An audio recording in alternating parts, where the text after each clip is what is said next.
ভাবুন তো, একদিন আপনি ঘুম থেকে উঠে দেখলেন আপনার শরীর নেই, শুধু একটা কাঁচের ভেতরে তরলে ভাসছে আপনার ব্রেন। আর সেই ব্রেন কৃত্রিমভাবে বেঁচে আছে। আপনি তখন অনুভব করছেন, চিন্তা করছেন, স্বপ্ন দেখছেন, কিন্তু আসলে আপনার কোনো শরীর নেই। এই চমকপ্রদ ধারণাই হল brain in a VAT experiment. এটা শুধু দর্শন বা সাইফাই নয়, আজকে নিউরোসায়েন্স আর প্রযুক্তির দুনিয়াতেও এর ইঙ্গিত পাওয়া যাচ্ছে। এই কনসেপ্ট প্রথম জনপ্রিয় করেন আমেরিকান দার্শনিক হিলারি পুটনাম ১৯৮১ সালে। তিনি প্রশ্ন করেছিলেন, যদি আপনার ব্রেনকে শরীর থেকে আলাদা করে কোনো কৃত্রিম যন্ত্রে বাঁচিয়ে রাখা হয় আর সেই ব্রেনে কম্পিউটার থেকে বৈদ্যুতিক সংকেত পাঠানো হয়, তাহলে আপনি কি বাস্তব আর কল্পনার পার্থক্য বুঝতে পারবেন?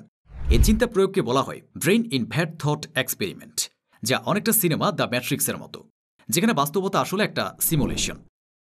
এটা শুধু দর্শন নয়, বাস্তব বিজ্ঞানে এমন কিছু পরীক্ষা হয়েছে যেগুলো এই ধারণাকে কাছাকাছি নিয়ে এসেছে। Number ১, ইয়ালি university ২০১৯ brain EX experiment. বিজ্ঞানীরা মৃত শুকুরের মাথা থেকে ব্রেন বের করে বিশেষ একটি সলিউশনে রাখেন। কয়েক ঘন্টা পরেও ব্রেনের ভেতরের কোষগুলো জীবিত ছিল এবং ইলেকট্রিক্যাল কার্যকলাপ দেখা যাচ্ছিল। যদিও পুরো চেতনা জাগানো হয়নি, তবে এটা প্রমাণ করে ব্রেন শরীর ছাড়াও কিছু সময় টিকে থাকতে পারে। Brain computer interface BCI। Elon মাস্কের নিউরোলিঙ্ক বা ডারপার রিসার্চ দেখাচ্ছে ব্রেনে ইলেকট্রোড বসিয়ে সরাসরি কম্পিউটারের সঙ্গে যোগাযোগ সম্ভব। এর মানে ভবিষ্যতে ব্রেনকে কৃত্রিমভাবে বাহ্যিক সিগন্যালের সাথে যুক্ত করা যেতে পারে। অর্গান অন এ চিপ প্রযুক্তি। গবেষকরা ব্রেন টিস্যুকে ক্ষুদ্র যন্ত্রে বৃদ্ধি করছেন।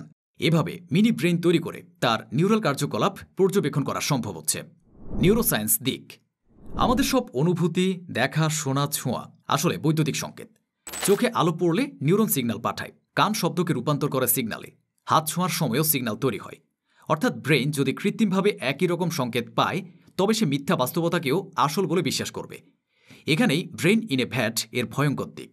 আপনি যদি ভ্যাটে ভাসতে ভাসতে ব্রেন হন, তবে হয়তো আজ যা বাস্তব ভাবছেন সেটি আসলে একটি কম্পিউটার সিমুলেশন। এথিক্স ও প্রশ্ন। এখানে কয়েকটি গুরুত্বপূর্ণ প্রশ্ন উঠে আসে।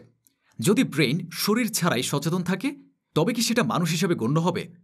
যদি আমরা কৃত্রিমভাবে স্মৃতি তৈরি করতে পারি, তবে কি আমি বা আপনি বলে কিছু থাকবে?